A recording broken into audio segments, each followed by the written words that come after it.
LinkedIn News. How do you bring intuition into your daily moment-to-moment decision-making? It's more like, what's practical, moment-to-moment? Should I take this phone call? Should I respond to this email now or wait? By focusing on your heart, breathing through your heart area, your heart rate variability will go into this beautiful, coherent waveform, and that will activate synchronization of the brain. And then from there, you can say, what would be a better approach to this situation? You ask yourself questions in that state, and the answers that come to you are usually, not always, because the mind can interfere, intuition. So it takes practice. These techniques, all of them take practice to lay down new neural circuitry, because we haven't been taught this stuff at all. So that's Deborah Rozman. I'm Leah Smart, and this is Everyday Better. Make sure you hit that follow button to get new episodes of our podcasts every week. Our conversation starts in just a few moments. Hey everyone. From LinkedIn News, I'm Leah Smart, and this is Everyday Better, a self-improvement podcast where every week I sit down with some of the world's brightest minds and bravest hearts to learn how we can improve ourselves, our relationship to others, and the world around us. If you're not subscribed to my newsletter, make sure you sign up. You'll get weekly research-backed practices for elevating your mindset and living more meaningfully right into your inbox. Go to linkedin.com/everydaybetter. That's linkedin.com/everydaybetter. I would be honored to jump into your inbox and share strategies for choosing to be a little bit better every day. It's Women's History Month, so we're featuring exceptional women who are introducing new ways of thinking. This is Women Making Waves.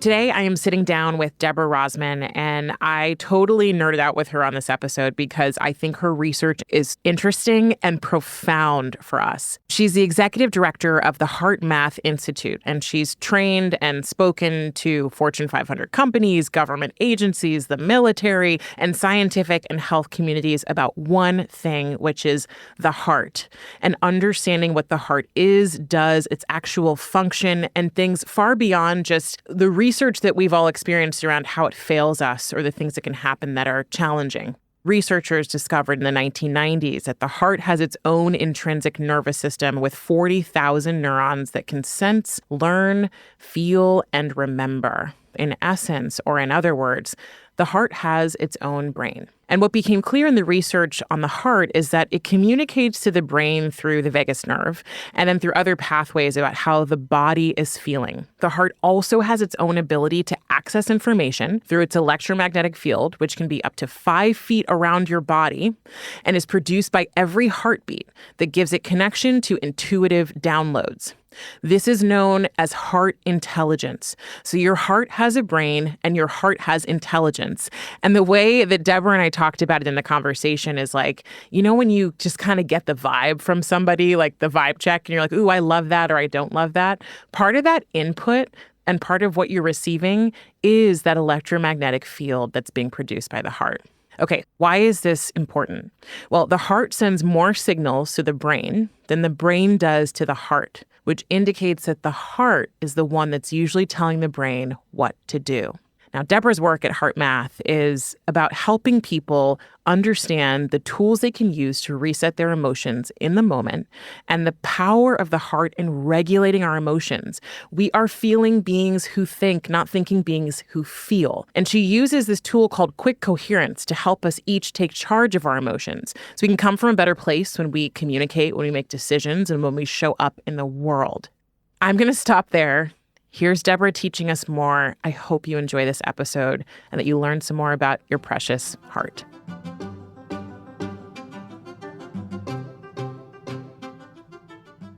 In the 1990s, researchers discovered that the heart contains a little brain, an intrinsic nervous system with 40,000 neurons that can sense, feel, learn, and remember.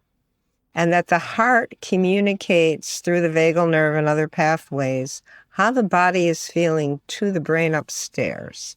and that the heart is constantly receiving, like a radio receiver, and transmitting how the body feels. That is what we used to think was metaphoric. It really is an innate intelligence within the heart. And the heart has its own ability to access information through its electromagnetic field produced by every heartbeat that gives it connection to intuitive downloads and information that it then signals through the vagal nerve to the brain that interprets it in language we can understand or images. And then the brain feeds the gut and the rest of the body. So we say we have that gut feeling. But it's the heart that's the receiving station. That is heart intelligence. So when you say the heart has a little brain, you mean that there are a collection of neurons, or what's going on? Yeah, it's neurons, whole sensory neurites. We have slides showing it. Yes, and that little brain in the heart has neurons that are sensory, meaning they learn, they sense, they feel, they remember. That's how on heart transplant patients, sometimes the person who receives the heart takes on a lot of the personality of the donor for a while until their own spirit takes over. Wow. Okay, that could be a whole other podcast conversation. We could do a whole series on what the heart is and how it's just being rediscovered on a spiritual level. Because I'm a 50-year meditator. And I always knew that it's all about opening the heart, connecting in the heart. That's where joy and fulfillment, and that's where you feel love and care. I taught children meditation, wrote a book on meditating with children in the 70s. And in a classroom, I'd say, who are you? Point to yourself. They never pointed up here. They pointed to their heart, our feeling center of being. So HeartMath started by our founder, Doc Childry, who knew intuitively he was a meditator and said, okay, we need to research the physiology, not just have another woo-woo philosophy coming out of California. We need to understand the operating system, the mechanism. How does the heart talk to the brain and the body? And how does it connect with another dimension? Is that researchable? And that's how we started our mission at the HeartMath Institute, was to research the heart, mind, body, spirit connection, see if we could find the connection. Okay, so I heard at some point that the vagus nerve, which is, I believe it's the largest nerve in our body, sends more signals up from our heart to our brain than our brain does to the rest of our body. Is that true? Right, or even that our brain does back to our heart. Because most people were taught, including myself, and most doctors are taught, the brain controls the heart. And what we're finding, and the research is finding since the 1990s, the heart is a hormonal gland. It produces a hormone, a peptide that is a balancing hormone with receptors in the brain. The heart communicates to the brain through the vagal nerve how the signals the heart rhythm pattern, which is what math measures in our inner balance sensor. And when you feel upset, frustrated, impatient, anxious, stress, that pattern is very jagged and irregular. When you feel love, joy, care, compassion, genuine heartfelt qualities, that heart rate variability or heart rhythm pattern becomes smooth and sine wave-like. So we put the term coherence on it, because a coherent waveform is a sine wave. And that's how the whole use of coherence that Joe uses and others now is based on that research of a coherent heart. And that coherent heart is signaling the brain. When that coherent signal goes through the vagal nerve, the thalamus synchronizes brain function and sends it all the way to the frontal lobe, so you see the bigger picture. That's positive psychology was born out of a lot of that too, is when you're feeling positive emotion, there's a different signal right to the frontal lobes of the brain that allows you to have more empathy, compassion, see a bigger picture. When you're stressed, the signal from the heart to the brain is survival, fight, flight, fright. It shuts down the higher cortical function so you can go into survival mode, run from that saber-toothed tiger. You can't be creative or feel what another's feeling or have bigger picture thinking when you're in stress.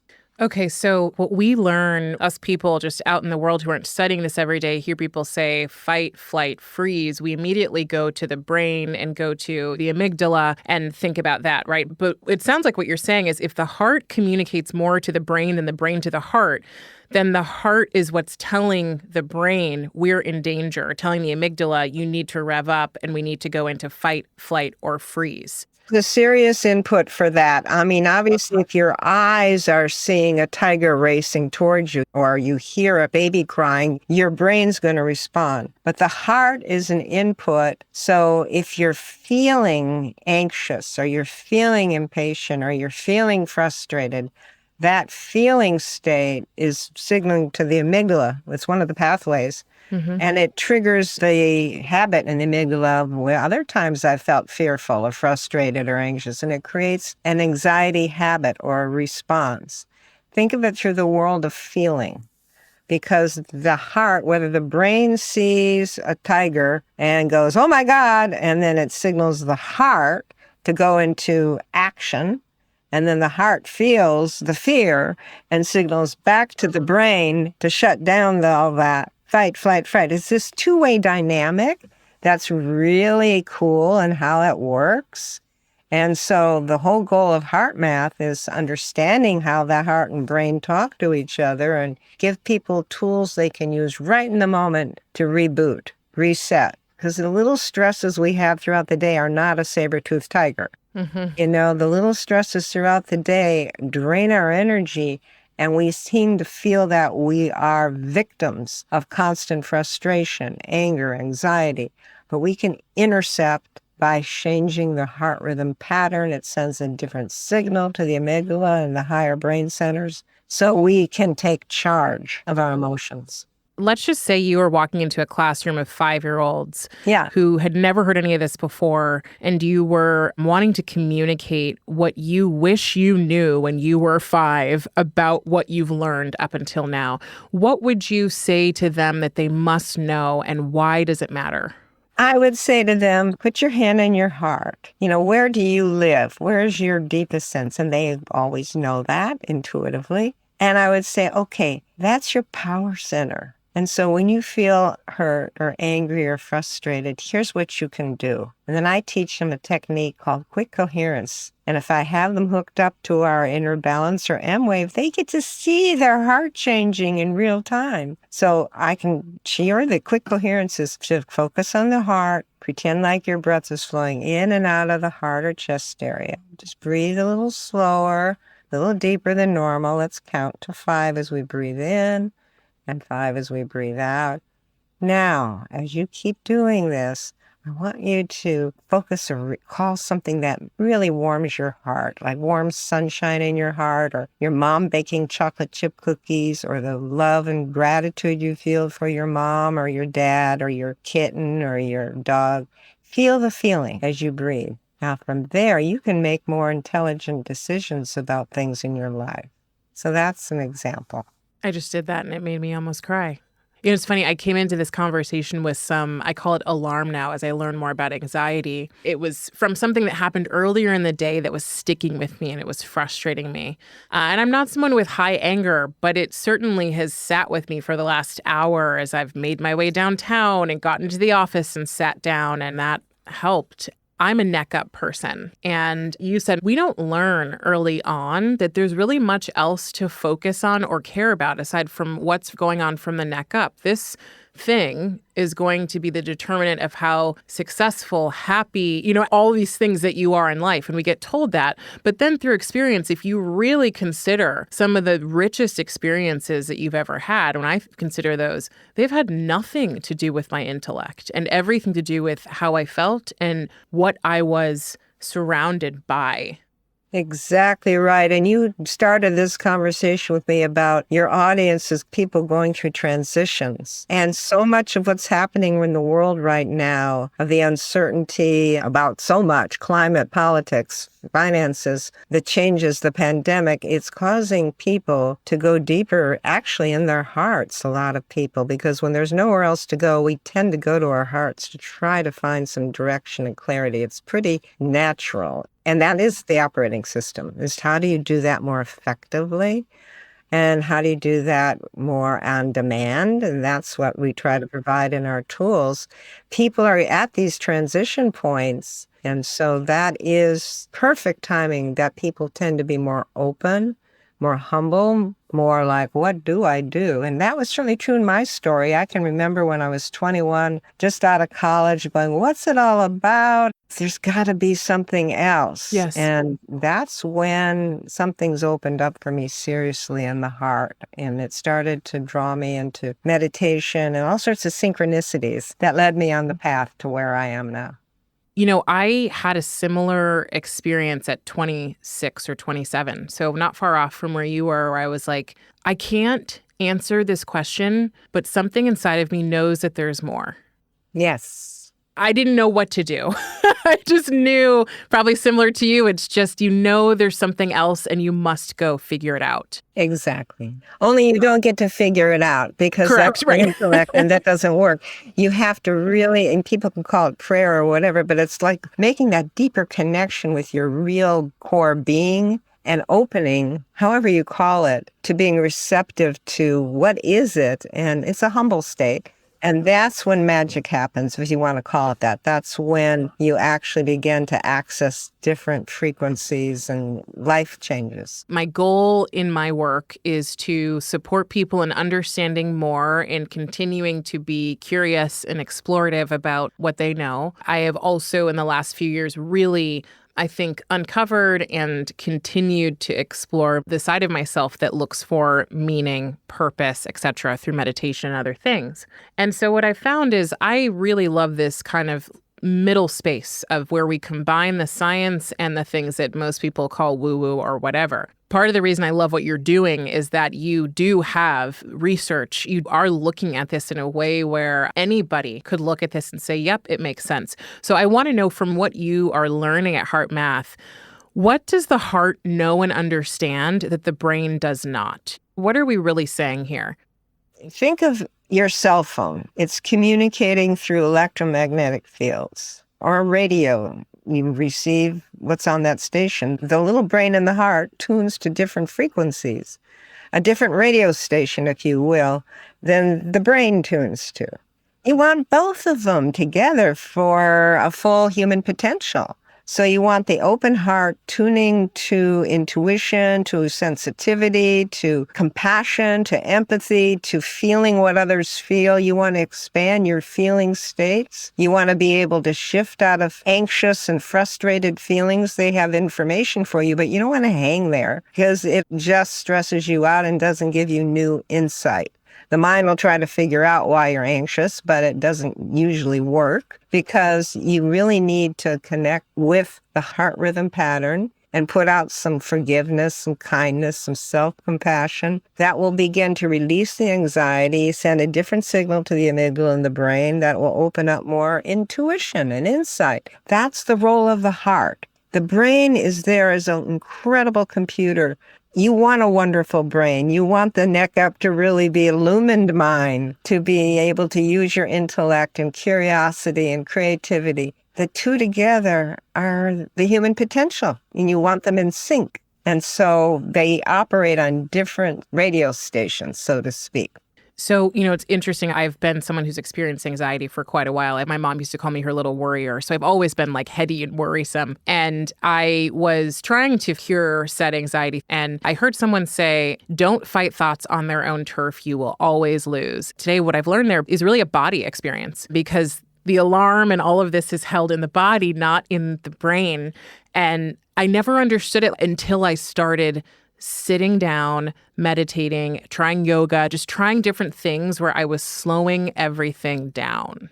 Very important. That is how it works. That's the operating system. It's not just you, it's any human being. And so what we're trying to do is map it out so we get it to more people. And the heart is what's the missing link. It's a missing link on our planet. It finds something you can feel grateful for.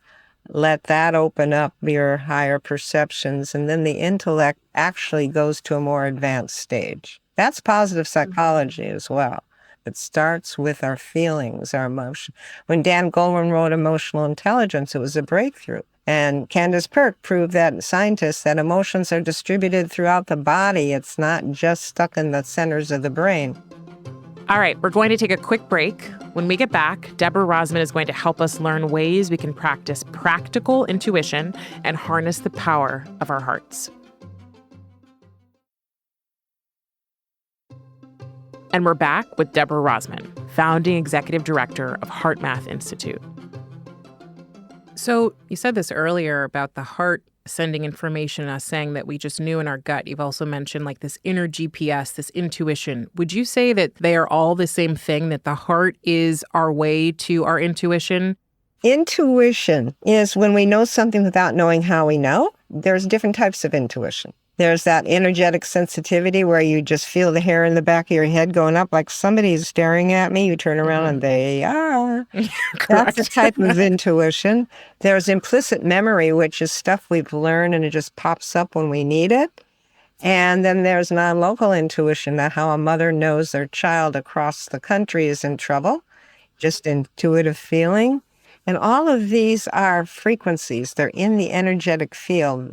That's part of the new, is understanding everything's energy, everything's frequencies of energy. We like to focus on practical intuition, not about, can I guess a lottery number or psychic intuition? That's a type of intuition. But, it's more like, what's practical, moment to moment? Should I take this phone call? Should I respond to this email now? It's like, how do you bring intuition into your daily moment to moment decision making? So what's one way we can practice practical intuition?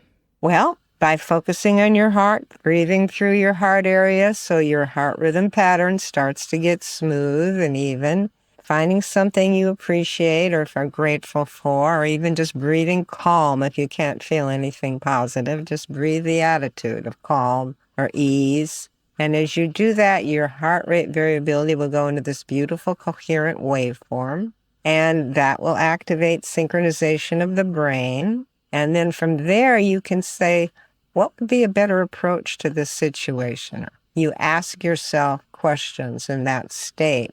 And the answers that come to you are usually, not always, because the mind can interfere, intuition. So it takes practice. These techniques, all of them take practice to lay down new neural circuitry, because we haven't been taught this stuff at all. So when we ask that question and we're in this place of coherence, I wonder when we are experiencing that brain-heart coherence, I'm sure people are thinking, where are those answers really coming from?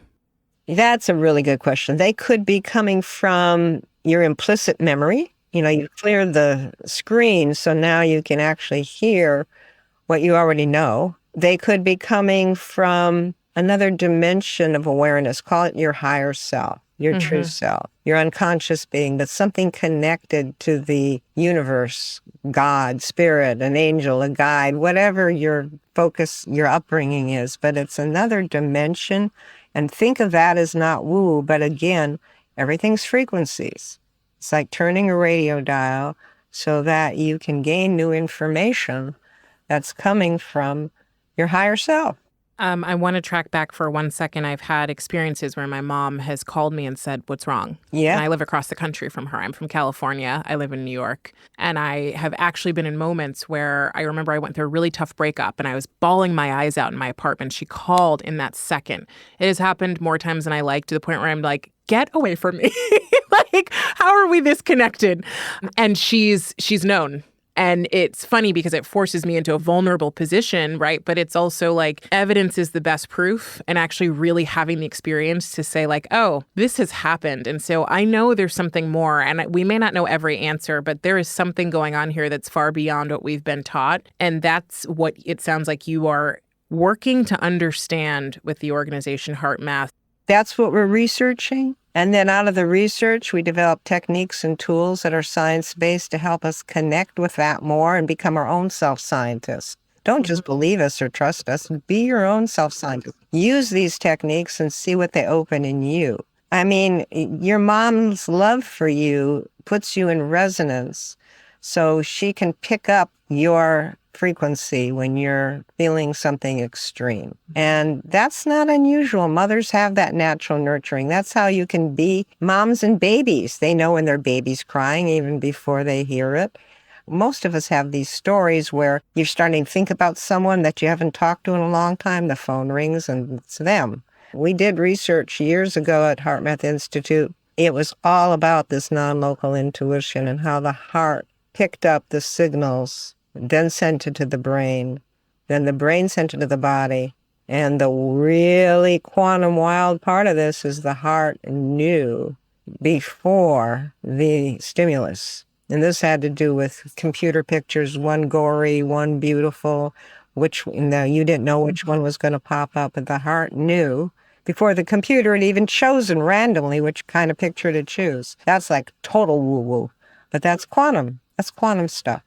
Ooh, I could get into the quantum with you. Okay. So if you imagine, Deborah, like in our perfect world, I've only done brain heart coherence stuff for the past 4 months. What do you think would be different about our world if everybody did this? Oh, my God. Or does everybody have to do it to change the world? That's a good question. I think there's a critical mass that will lift the vibration of the field enough so that more people, it's already happening. That's what's exciting. More and more people are thinking about the heart.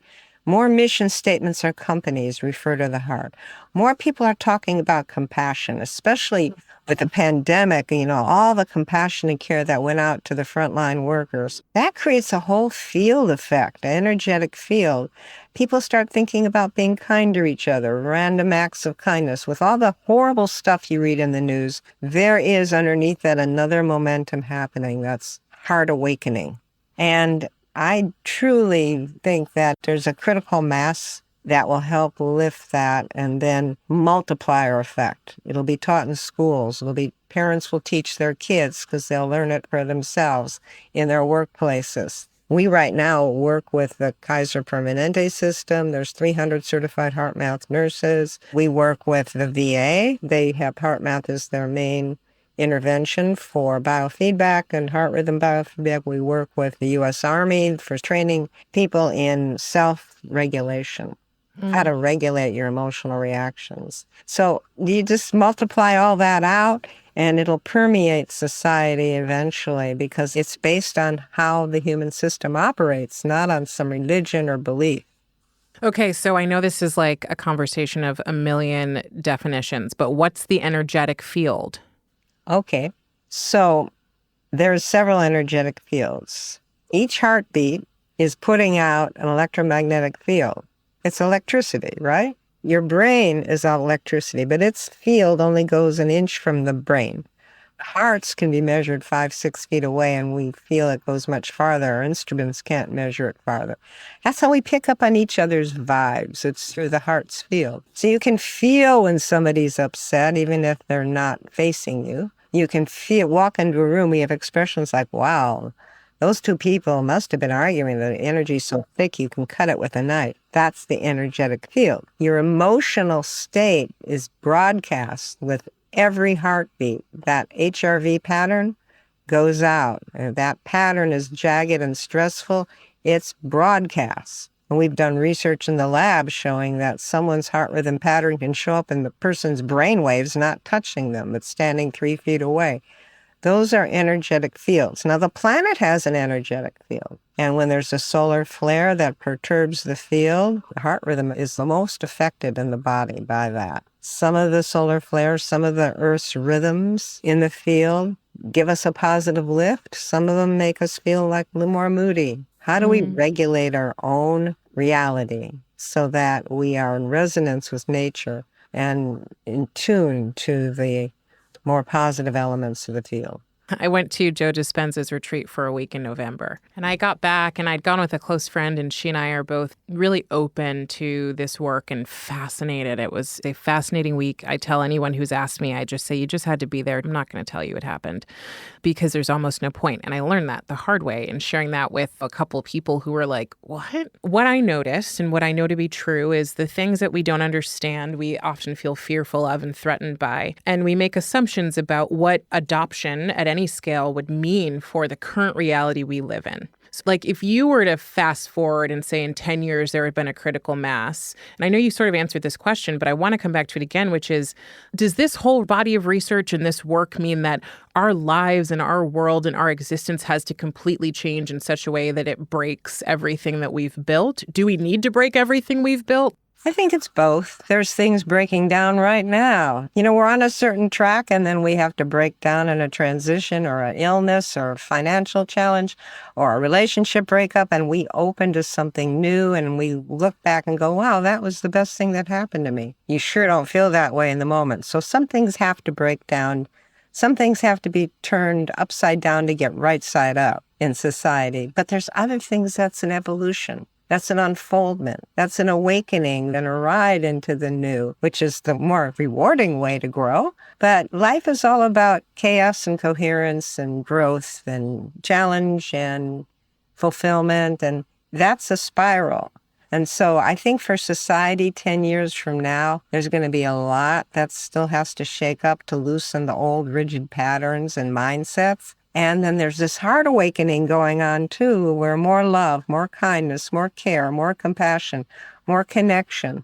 It's amazing how much of that is going on. People coming together for solutions, whether it's related to climate or energy or relationships. There's just a phenomenal amount of shift happening that is wonderful and positive. That's where the heart's intuitive guidance can help us find more of a straight and narrow path. A straight line to minimize the stress and maximize the creativity and innovation and connection with our true self. I do feel like I'm hearing a call for just slowing down. Yes, it is slowing down, tuning in, and then stepping into what your heart says. Sometimes we get scared to do that because we don't know where it's going to lead us. But start on easy things, simple things that aren't so big, and then you learn how to live day-to-day, moment-to-moment, more of a heart-directed life. That's when fulfillment really happens. That's when you start to magnetize new friends, new opportunities, new synchronicities. That's like a new dimension of living, and that's the promise. That's where we're headed. Deborah, I'm going to have you complete these 3 statements. Better humans are... Better humans are those with compassionate understanding of themselves and others. Better work is... Better work is when your heart's into it and it's fulfilling because you're of service. You're serving a bigger cause or serving others. That's what nurtures the heart. And a better world has... Better world as people getting along with each other, which is heart connection, understanding we're all together here. We all live in this one big yard called Earth. And to get along with each other, we need to learn how to connect in the heart. I love it. Thank you so much for being here and for just sharing the work that you're doing and giving me the space to ask you all the questions that I assume that people who don't get to sit in this work want to ask or would help them understand more about why they should care about this. So thank you. That was Deborah Rozman, psychologist, author, and educator. One big thing before we go. So here's the deal. I think so many of us spend a lot of time in our heads. We get trained to rely on our intellect, our logic, to make the decisions we need to in our lives that will hopefully result in happy lives and ones of well-being. What I understood from this conversation and what I've understood from the HeartMath Institute is there's another way. There's another access point that we can use to make decisions to feel better, to show up in the way we want to, and that's through the heart. So all I'm going to ask you to do is take a few minutes. Try it today, try it again tomorrow, and notice what it's like when you get into your heart, get out of your head, and what you're like when you walk around the world when you do that. Notice the difference. I feel like the best way to prove to yourself what works and what doesn't as you explore different things that will help you move about the world in the way that you want to is to try it. Evidence and experience are the ways for you to understand and then actually believe in the things that you try. So get out there and try heart coherence. And if this conversation has you thinking about your heart, different ways to access better versions of yourself, to slow down and to connect with other people, share it with somebody else who might need to just slow down or might need to feel just more connected to themselves.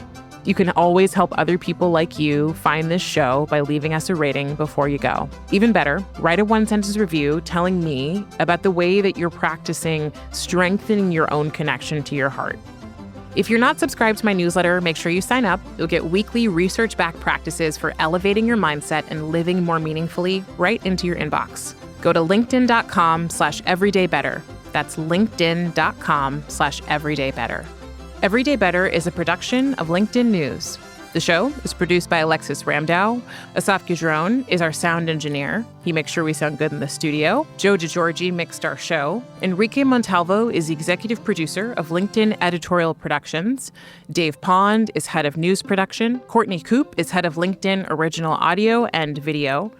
Dan Roth is the editor-in-chief of LinkedIn. And I'm Leah Smart. Thanks for coming with me, and I'll see you next week.